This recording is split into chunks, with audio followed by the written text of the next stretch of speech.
Salut les amis, bienvenue dans ma nouvelle vidéo. Alors aujourd'hui, on s'intéresse aux différentes méthodes pour semer sa laitue.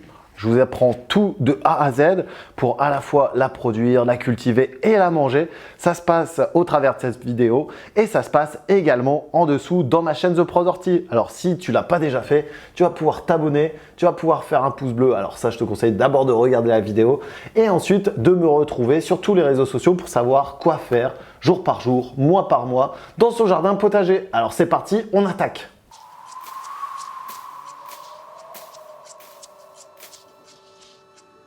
Alors bienvenue dans cette vidéo. Aujourd'hui, je t'explique comment avoir de la laitue, comment faire de la laitue, les différents procédés du semis jusqu'au repiquage, voire jusqu'à la plantation pour en avoir toute l'année. Et ça, c'est important parce que c'est une culture que tu vas pouvoir faire à la fois en extérieur.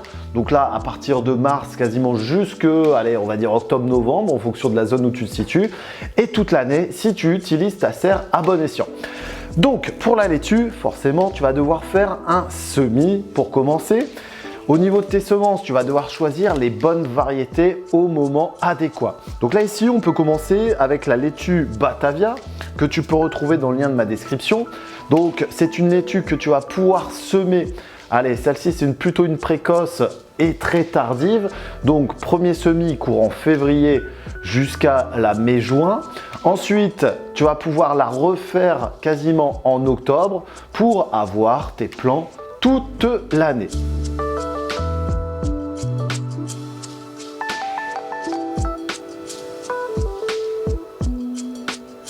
Tu vas avoir d'autres variétés que tu peux semer toute l'année comme la rouge grenobloise, la Batavia rouge ou alors les salad balls qui se cultivent toute l'année. Elles sont rouges ou alors vertes dans la plupart du temps. Pour la culture de la salade, déjà il te faut savoir qu'il faut environ 80 à 90 jours du stade semis jusqu'à la récolte. C'est à peu près une moyenne en fonction des variétés mais aussi en fonction des conditions climatiques. Concernant le matériel que tu vas avoir besoin, tu auras besoin dans le meilleur des cas, d'une plaque de semis que tu dois perforer en dessous pour l'évacuation de l'eau. Tu peux utiliser un pot là, comme j'ai fait avec ma blonde de Paris. Ensuite, tu vas pouvoir prendre directement une plaque alvéolée qui se situe là pour déposer graine par graine. Ça, je te montrerai les avantages et les inconvénients. Et enfin, du terreau. Donc là, c'est du terreau de chez Selmax. D'ailleurs, il y a tout un échantillon là derrière. Pour réaliser tes semis, tu vas avoir besoin d'un excellent support de culture et le terreau Selmax fait largement l'affaire pour ce type de culture. Tu vas avoir besoin d'un tamis parce que la graine est assez fine pour recouvrir et enfin forcément les graines qui sont disposées devant et que je t'ai présenté tout à l'heure. Donc là aujourd'hui, on va s'intéresser à trois types de semis principaux, le semis pleine terre, le semis en pot et le semis en plaque alvéolée. Je vais commencer par le semis pleine terre. Le semis pleine terre va se réaliser généralement à partir de mars et ce en extérieur en choisissant les variétés adéquates. Tu vas faire un sillon de X mètres de longueur, ça c'est à toi de voir, et tu vas déposer des graines. Alors je te conseille de déposer une graine tous les centimètres et après d'éclaircir une fois que la levée aura poussé. Et ensuite, tu vas pouvoir laisser une distance suffisante entre tes plants.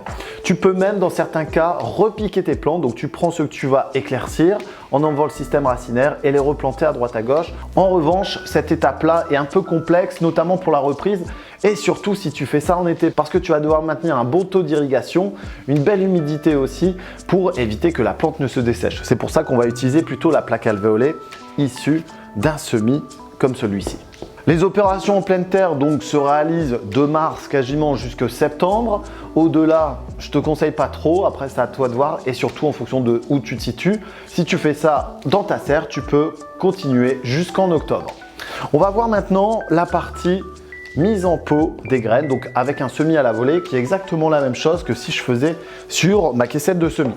Première chose, on va remplir sa caissette de semis avec du substrat. Je vais le prendre là, je vais le déposer dedans. À la fin, et quand j'aurai fait les 3/4 de ma caissette de semis, je vais déposer une couche de substrat tamisé que j'aurai fait avec mon tamis. Pourquoi? Parce qu'il faut qu'il y ait le meilleur contact entre mon sol et forcément ma graine. Moins il y a de trous d'air, mieux le taux de germination sera. Et ça, c'est une chose très importante. C'est aussi valable pour la partie mise en pot. Donc, je vais remplir du terreau à l'intérieur. je vais déposer une fine couche de tamisé au-dessus et je vais pouvoir entreprendre mon semis. Pour le semis, ça va être très simple. On va faire un semis à la volée, donc vous ouvrez le sachet, on va faire un léger bec au-dessus ou alors tu utilises un semoir et on va venir recouvrir de semences. Alors, attention aux excès de semences, sauf si vous avez des quantités astronomiques à faire, mais vous allez pouvoir, avec un semis, surtout avec une plaque de ce type-là, réaliser environ 300 à 500 plants juste avec une petite plaque comme ça. Donc là-dessus, assurez-vous bien d'avoir des bonnes rotations ou alors assurez-vous bien de les donner ou alors de les revendre, ça c'est à vous de voir, pour éviter d'avoir un surplus de salade.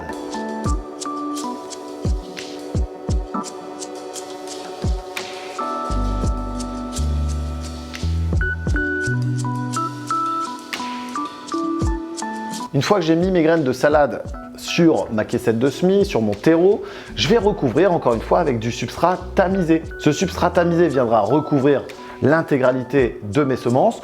On va passer un petit coup de dame, un petit coup de batte pour aplatir le tout et faire le bon contact. Et la dernière étape sera uniquement l'arrosage pour attendre environ 6 à 8 jours que les petits germes sortent.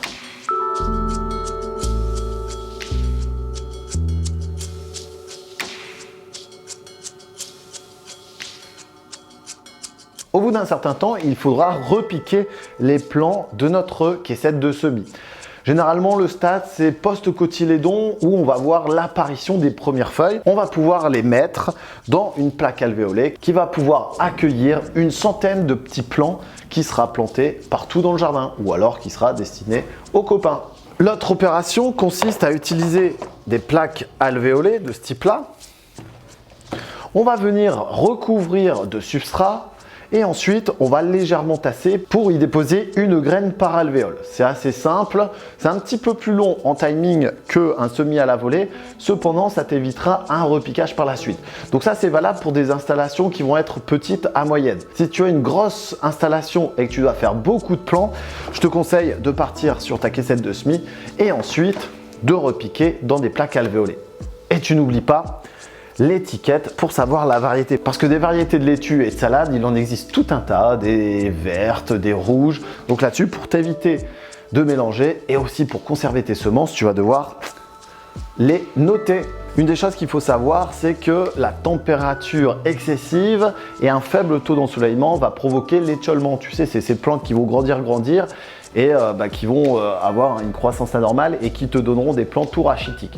Donc là-dessus, attention à ne pas avoir une température trop élevée et avoir un indice d'ensoleillement super important. Tu vas maintenir l'irrigation, tu vas devoir avoir une plaque qui va être suffisamment humide mais qui ne sera pas détrempée au risque d'avoir des maladies comme la pourriture du collet qui pourrait arriver très facilement, surtout dans ce cas et surtout en cette saison. Une fois que tu as semé, que tu auras repiqué si tu es parti de ta caissette de semis ou alors que tu attends que les plantes se développent correctement de ta plaque alvéolée, tu vas pouvoir les planter quasiment au bout de 4 à 6 semaines en fonction de la météo. Donc là, on refait un petit peu le planning. On a dit 90 jours, donc ce qui correspond à environ 3 mois. Donc première opération, c'était le semis. On va attendre 4 semaines, donc premier mois en culture. On va commencer à pouvoir la planter et on va attendre quasiment 2 mois d'intervalle pour avoir la récupération de sa salade pour être consommée. Je ne te parle pas forcément de la montée en graines qui est un petit peu plus longue que ça et qui peut être forcée justement avec les conditions climatiques. Mais ça sera l'objet d'une autre vidéo sur la récupération de tes semences. Donc, 4 semaines à 6 semaines après, tu vas pouvoir les planter partout dans le jardin. Ça, au niveau de la plantation, je te laisse découvrir ça dans ma chaîne. Je te parle juste des espacements et de l'interrant. Compte 30 à 40 cm d'espacement en fonction de tes variétés. Interrant, ça va être 40 cm. Donc, tu en plantes une là, 40 cm plus loin, tu en plantes une. Encore plus loin, 40 cm, tu fais ta deuxième ligne. Je te conseille de les mettre en quinconce aussi. Pour le désherbage et pour l'entretien, c'est beaucoup plus facile. Ensuite, comme tu le sais, à chaque fois qu'on plante un végétal, tu vas devoir arroser. Et les premières irrigations sont les plus importantes pour la salade. Ensuite, tu vas devoir faire attention aux attaques de parasites qui sont principalement les pucerons. Bon, ça va, c'est pas trop dérangeant. C'est des insectes en plus qui vont avoir la même couleur que ta salade, qui vont être vert-blanc.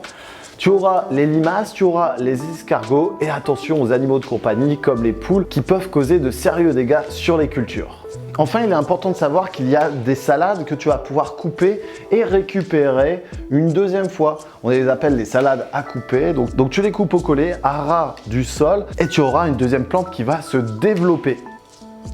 Enfin, donc arrivé quasiment 2 mois et demi, 3 mois après ton semis, et 2 mois après la plantation, tu vas pouvoir la consommer. Donc pour la consommation, ça c'est à toi de voir, pour l'assaisonnement aussi.